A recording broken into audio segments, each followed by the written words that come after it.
Star Wars The Rise of Skywalker is now just 17 days away from its official release by Disney, Lucasfilm, J.J. Abrams, and even creator George Lucas. That is all set and ready to end the Skywalker saga and the sequel trilogy itself. This is Mike Zero. Make sure to subscribe if you're new to the channel for future Star Wars content.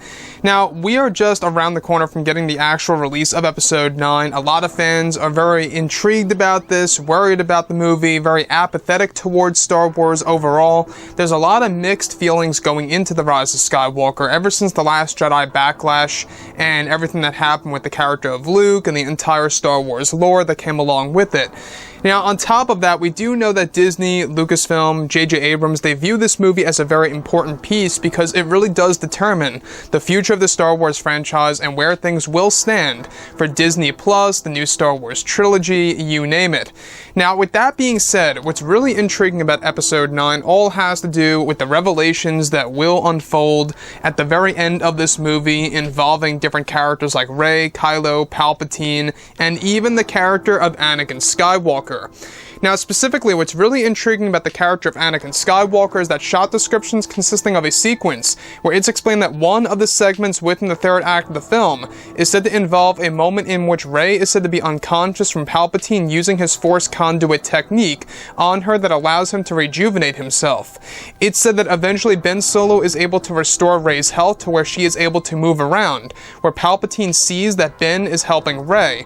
This is where Ben Solo meets his demise by falling into a bottomless pit by Palpatine into the abyss. Eventually, the Force Ghost voice of Anakin Skywalker is said to tune into Rey's mind, where other Force Ghosts gather around Rey, however cannot be seen for the audience. It's explained that one of the big secrets during the scene for Anakin Skywalker is that it was Anakin Skywalker's Force Ghost that allowed Ben Solo to regain consciousness to help Rey, and that Anakin Skywalker also guided Ben Solo to help Rey with the energy that he gave Ben Solo, and that this is the Jedi way. It's explained that Ben Solo's act was selfless, however it was guided by Anakin Skywalker secretly, where this will all be explained further in the upcoming The Rise of Skywalker novelization in March of 2020 next year. It's said that Anakin Skywalker's power was given to both Ben Solo and Rey that is actually said to come from the Wills, who are godlike beings who created the entire universe, and essentially Ben Solo was given this power to restore Rey's health from Anakin, where Anakin and other Force Ghosts help Rey further after Ben Solo's death and is killed by the hands of Palpatine. It's said that this technique would be impossible to do without Anakin, and that Anakin learned about this ability during his time in the netherworld of the Force, and communicated with the Wills over time to learn more about the exception to help mortals from the netherworld and to interfere. It's said that Anakin knew about both Ben and Rey, and that their time together would eventually meet up with Palpatine, and that Anakin was prepared for this time to happen for decades, and learned this ability through the Wills. So let's go over a couple of parts about this and as to why this is quite a shocker. Now, we've heard about the very ending of Episode 9 that we've been going over for a couple of days now, involving, Ben Solo, Rey, Palpatine, the death of Ben Solo, and the bottomless pit. Everything about that we have been talking about. A lot of fans have been expressing their concern about it or their excitement about it. Different people have different emotions going toward the very ending of this movie based on what we have heard. So one thing that really seems to really be very heavy on Force lore is that Anakin Skywalker's Force Ghost was actually able to use this power because it is a power that he learned from the Wills. So basically the power that Anakin uses and initiates is actually a power rooted from the Wills, who are godlike beings. In case you guys have no idea what the Wills really are, these are creatures, these are beings, if you will, deities that created the entire universe. They are gods, essentially, that have watched over all the events of the Star Wars films before and after everything Star Wars as we know it. So the Wills, they have been around for a very, very long time, and they were, by the way, created by George Lucas back in 1975 when he was writing Star Wars A New Hope. Once it came out in 1977, he came up with the idea called the Journal of the Wills and all these different aspects. By the way, you can see one of the books in Luke's library in The Last Jedi. One of those books is actually the Journal of the Wills. Now, what's really interesting about this is that Anakin Skywalker knew about Ben and Rey and how they would eventually meet up with Palpatine, and Anakin Skywalker was preparing for this moment for decades, in the netherworld of the Force, of course. So, what's really interesting about this is that this power that Anakin lends over to Ben Solo, in turn for Ben Solo to help Rey, since Ben is doing an act of a Jedi, basically, is that this act, this selfless act that Ben Solo does, this would not be possible without Anakin's help and Anakin's new power that was actually discovered by the Wills. Now, Anakin Skywalker is said to initiate this entire sequence where the Force ghosts of the past help both Ben and Rey.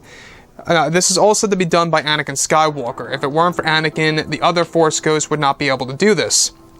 And that's a very interesting aspect of the film, the fact that they are able to tune into the mortal world and help both Ben and Rey defeat Sidious. You know, I think is a very interesting side of the story. The one thing that I am very upset about, I would say, or very much let down about and disappointed with Disney and Lucasfilm over, is that Ben Solo does not have a direct hand in the destruction of Palpatine, and that Ben Solo just dies. He basically gets the Mace Windu treatment to really just kind of make things simple here.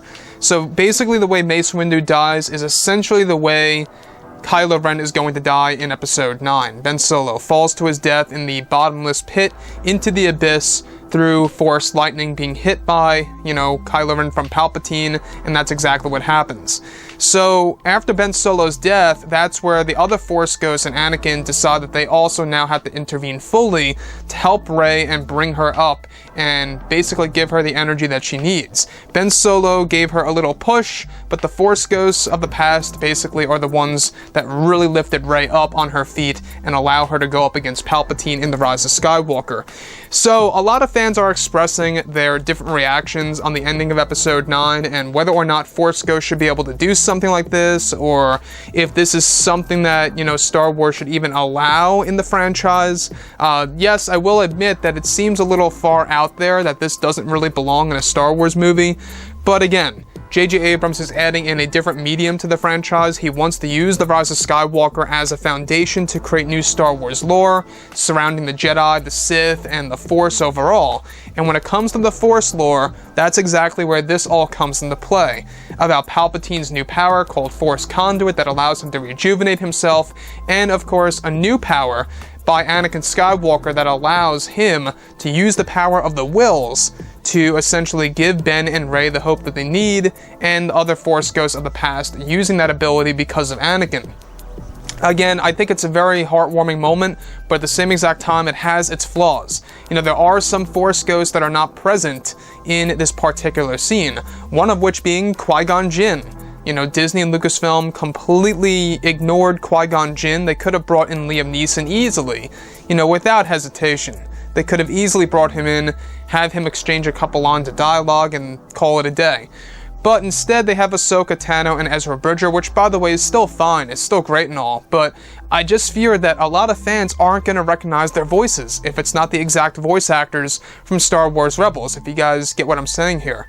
If it's new voice actors portraying different, versions of AHSOKA and Ezra, how in the world are the fans going to know that that's Ezra and AHSOKA? That's the only problem that I have with them basically being the other random Force ghosts apart from Yoda, Kenobi, Luke, Leia, Anakin. I think that what they should have done is they could have just kept AHSOKA and Ezra in there still, and then just added in Qui-Gon Jinn into the mix, or maybe even other Force ghosts that they wanted to, brand new ones for all we know, right? So, with that being said, this all is basically coming from George Lucas's original script for Return of the Jedi, where Force ghosts are able to intervene and save Luke from Palpatine getting electrocuted fully by Palpatine. In the original script, Kenobi and Yoda's Force ghosts block the Force lightning and prevent it from hitting Luke further. You can see the similarities here of how now the Force ghosts come into play here. Give Rey the energy that she needs to get up, and uses the Force lightning to revert it back at Palpatine. Very interesting, but at the same exact time, I feel that Kylo Ren should have been the one to destroy Sidious once and for all. So with that being said, guys, drop a comment below. Let me know what you think about all of this in the comments, and if you guys did enjoy the content for today, do make sure to drop a thumbs up on this video to support the channel. I thank you all so very much for the kind support, and I'll catch you guys next time.